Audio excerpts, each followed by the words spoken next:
আজকে তো বৃষ্টি হওয়ার কথা ছিল, কিন্তু সকাল করে দেখলাম আকাশটা বেশ পরিষ্কারই আছে। তো ওই দেখে মা বললো বেশ কিছু জামা কাপড় জমে গেছে, কটা একটু জামা কাপড় ধুয়ে নিই, তারপর এক তরকারি রান্না করে আছে দোকান চলে যাবো। বললাম ঠিক আছে, কোনো ব্যাপার না।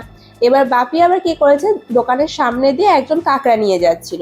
এবার কাঁকড়া যেহেতু সবসময় পাওয়া যায় না, এদিকে মা বাপি দুজনেই কাঁকড়া খেতে ভালোবাসে। এবার কাঁকড়া নিয়ে এসেছে, বলে কাঁকড়া করতে আজকে। এবার মা ভাবছে কখন কি করবে, এগুলো কত তো সময়ও লাগবে, দিকে জামা কাপড়ও ভেজানো, সেটাও কাচতে হবে। তো আমাকে বলে সকালবেলা তাহলে সেদ্ধ ভাত আমি করে দিচ্ছি, সেটা সবাই খেয়ে নেয়, শাকটা আমি কেটে রেখে যাব, তুই কাঁকড়াটা শাকটা করে ফেলিস পরে। তা বললাম আমি তো কাঁকড়া করতে পারি না, আমি আগে কোনোদিন করিনি। তখন বললো কোনো ব্যাপার নয়, যেরকম মাংস করি সেইভাবেই করবি। তো রান্না তো সেই মতন আমি করে ফেলেছি, কিন্তু খেতে বসে হয়েছে এক কাণ্ড।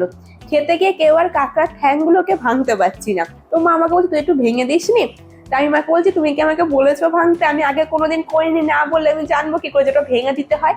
তো তারপরে কি করব, অতগুলো ঠ্যাং হাতুড়ি নিয়ে এসে ভাঙা হয়েছে, ভেঙে তারপর খাওয়া হয়েছে।